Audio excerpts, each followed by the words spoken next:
beings, because then they can learn, they feel free to learn. So if we have a society without teaching rules, no one feels safe to learn.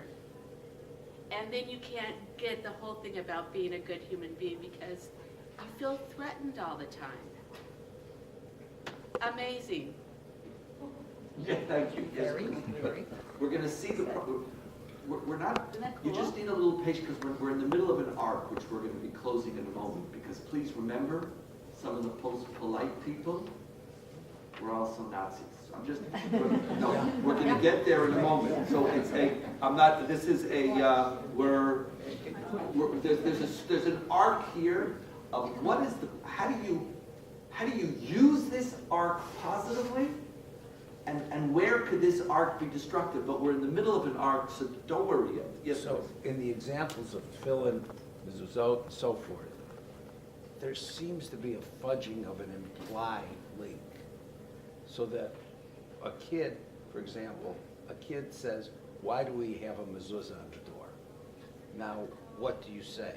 Because I was commanded to put a mezuzah on the door?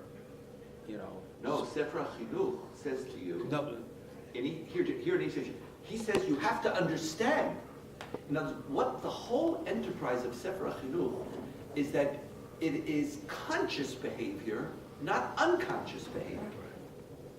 In other words, it's behavior, it's habit, which is explained so that you know. The mezuzah means this is a Jewish home and you're obligated that in this home you're supposed to, so just tell me to act that way. He says, no, you need a mezuzah.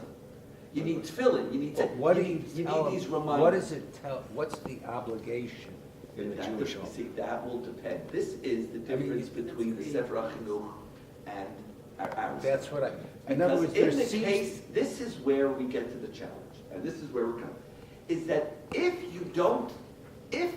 the behavior creates a counter narrative, so if, for example, if the mezuzah teaches you, I'm okay. God God loves me. make it even easier. If the mezuzah tells me God loves the Jews better, Yeah. then this is a home that will be nice only to Jews. Yeah. So, or does the mezuzah teach you that you are a stranger in the land? Just like what is the story you associate with the behavior is intimately connected to the impact of the behavior. But either way, it is the habit. It is not just the meta discourse of the ethical. And it is not just that will create that character. So, It is that. Now, stay with that for a moment Okay. and come to the next, because all of this is, you're all correct. That's why I just want you to have a little more patience so that you'll. Shimon ben Shetach traded in cotton. This is a text I've studied, source quoted. I've read with you many years, but here now, with some of your questions, let's look at Shimon ben Shetach for a moment. Page 8. Shimon ben Shetach, one of the most famous rabbis of his generation, he traded in cotton. What? No, actually, he did it. It was like he would harvest cotton and trade it. It was the pre-shmatish trade. It was the. What did he do? He acted in what? As a derech eretz. He wasn't an Am Haaretz, but he combined Torah with derech eretz. His student said to him, Master, allow us to buy you a donkey so that you won't have to labor so much. Please, give up the derech eretz so that you could do Torah. And we'll buy it for you. They went and bought him a donkey from a certain idolatrous non-Jew, Syriac, and found upon it a precious stone, thus fulfilling the teaching that if a person engages in Torah, they will be freed from the rule of government and the rule of derech eretz. Remember the Mishnah we taught from Pirkei Avot? Here it is, God looked out for Shimon ben Shetach, gave him the financial resources to not only have a donkey and thus be able to gather the cotton more quickly, he doesn't even have to do the shmata business anymore. God took care of, God gathered in God's corn. You remember those sources we read? They came and told him, it's a miracle. Now you need not ever labor again. You don't have to do derech eretz. Why so then?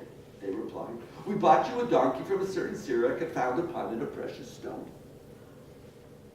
He asked, but does the owner know of it? They replied, no. He answered, go and return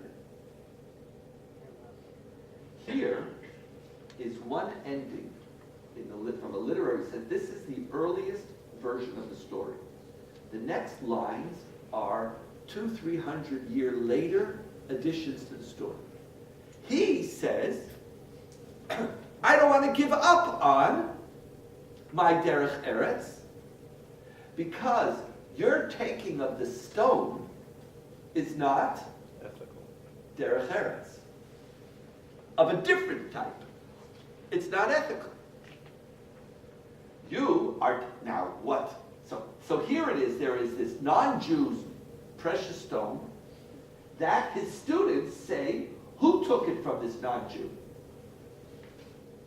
God. God. It's yours because God gave it to you. He says, no, give it back.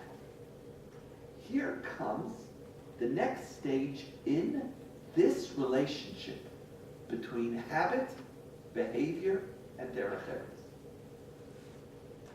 If you do not have an ethical standard which exists independent of your practice, it will shape, your practice will not necessarily lead to derech eretz. It could actually undermine derech eretz. Because what is the story that you associate with your mezuzah? What is the story that you associate with your Torah? That we're special to. That we're special. And then the universal moral principle of the equality of humankind, of your moral responsibility to expand who it is that you include within your circles of responsibility. If you don't have that, then Torah is blind. So if you only have Torah and you don't have the universal, then you can't, your behavior, Torah cannot lead to the type of derech eretz that you need. And he therefore says, give it back. But if you have that practice, if you have that universal standard which exists before Torah, then Torah can become a tool to guiding you where you need to go. It all depends. Is Torah a blind, morally neutral framework? Or does Torah have to mirror this universal ethic?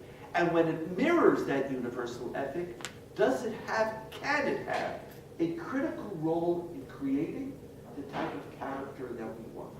Hold on a little bit further. Just one quick. How do we know whether Rabbi Shimon was an Aristotelian or a Hanochi? Where's the No, we just know that he has a universal ethical principle. Okay, and his students didn't. His students did not. So he failed as a teacher. That's correct. No, he didn't fail as a teacher.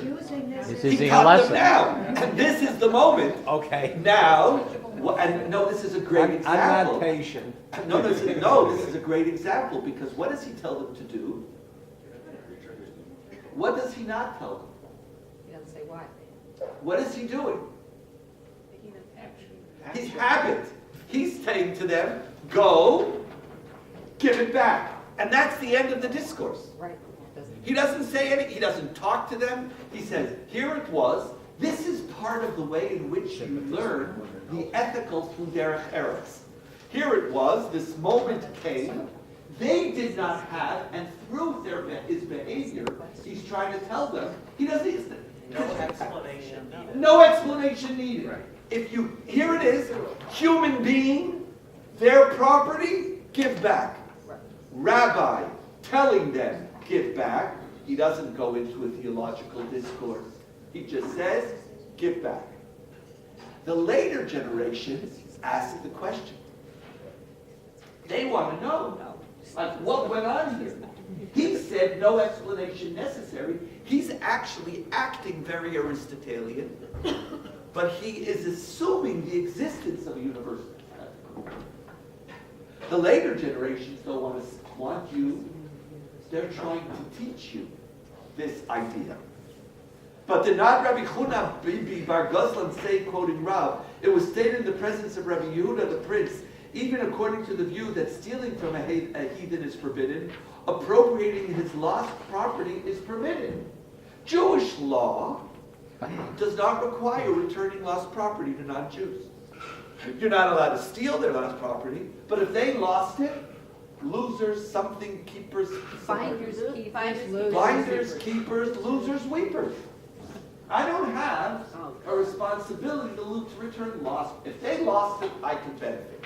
Why? This is a later now. In the time of Shimon ben Shetach, there was no such ruling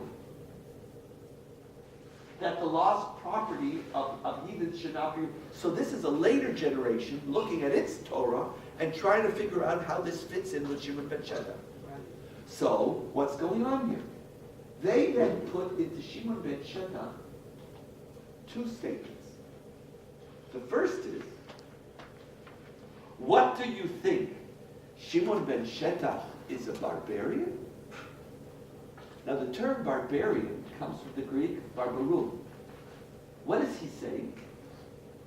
That he's uneducated. The barbarian He's a dog. is a dog. Right. The barbarian is uncivilized. The Roman enterprise was to civilize the world. Against who? The barbarian. But here there's a multiple discourse taking place all at the same time. Number one, Shimon ben Shetach is associating with whom?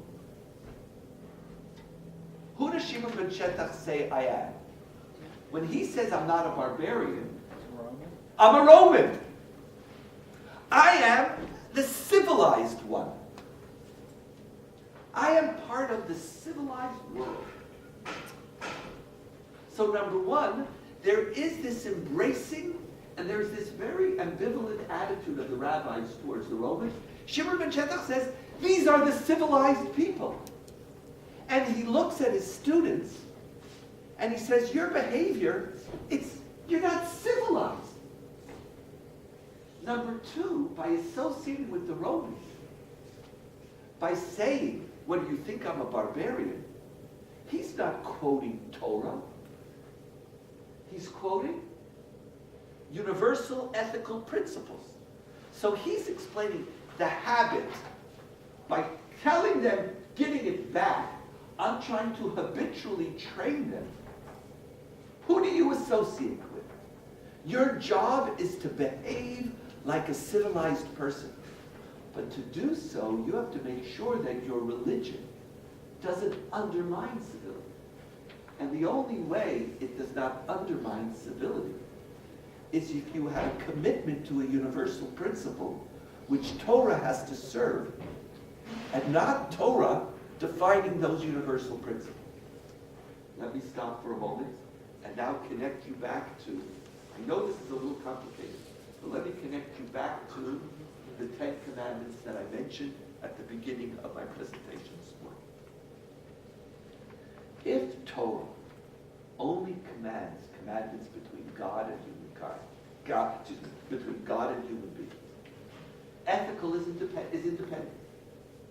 The ethical comes from a moral conscience.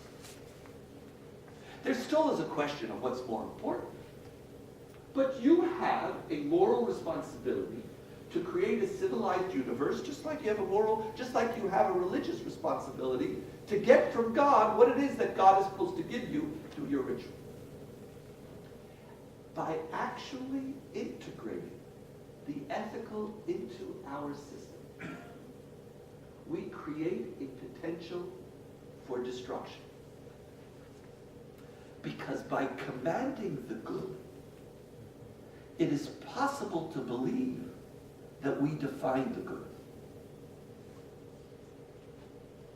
By commanding the good, why does the Torah command the good? According to Aristotle or Sefer HaChinuch, I'm trying to create habitual conversation about the ethical that is universal. That's one way of looking at it. The other way, that I'm just reminding you of that which you know, and the Torah's job is to remind you. It's not to teach you the universal, it's just to remind you of the universal. But the minute Torah commands the good, it creates the perspective that Torah doesn't remind you of the universal. Torah is the source of the good. And the minute Torah is the source of the good, the minute Torah says you don't have to return the lost property to a goy, there is no moral critique outside of Torah. Torah doesn't remind you the good, Torah defines the good, in which case it doesn't serve, the observance of Torah doesn't serve as a vehicle to lead to derech eretz. And then derech eretz actually has to proceed. Derech eretz preceding Torah tells you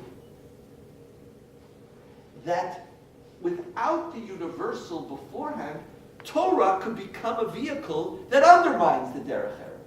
Yeah. Torah only becomes a tool for derech eretz when derech eretz precedes Torah. Torah's a tool. That's what Shimon ben Shetach says. He reminds, derech eretz precedes Torah. Not being a barbarian precedes Yeah, the laws of returning lost property. yeah. That's why you think that was very That's the first stage. Right. There is a second stage. Oh, You're an hour, that's okay. no. I'm going to finish this text and then your questions. And there were other things, but we'll do them another time.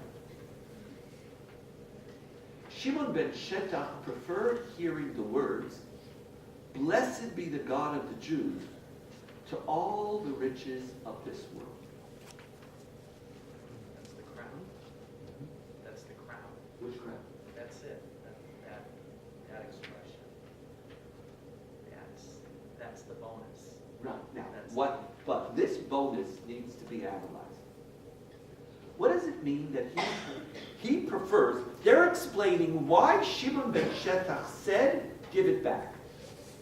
Because Shimon said when he gave it back, what was going to happen? When he gave the stone back, what was going to happen? His honesty would be acknowledged. By whom? by the. And the person that Goy. was returned to. Who is that person? It's a non. This not, he wants, God wants, this is the notion of sanctifying God's name. But you sanctify God's name amongst whom? Everybody. Amongst everybody, not amongst Jews. Because God is the creator of the universe who wants to be sanctified in the world. So, let me now bring this is the story that I wanted to tell you. Our rabbis, we have this notion of derech eretz precedes Torah, meaning be a mensch before you keep kosher. Right? That's in its liberal modern parlance. It's more important what comes out of your mouth than what goes into your mouth. Right? That's the version of how you speak is more important than what you eat. That's the classic version of derech eretz precedes Torah. That's its classic. Ethical trumps Torah. What we saw today is in the development of the category. Derech eretz is not a category, essentially, for the ethical. It's a category which becomes the ethical in our tradition. But it is a category that grows out of a recognition of manners and politeness, which grows out of a common courtesy, which grows out of the common man and woman. That journey that's the journey of the term. And it turns out that in that journey, there isn't an accident. That journey is an intentional journey. By using the term derech eretz for the ethical, our rabbis are actually trying to posit for you two things. The first is that derech eretz precedes Torah, meaning that the ethical has to precede. Knowledge of the ethical does not grow out of Torah, even though ultimately Torah starts commanding the good. But more than that, there is a certain that civilization, being civilized, is an essential part of creating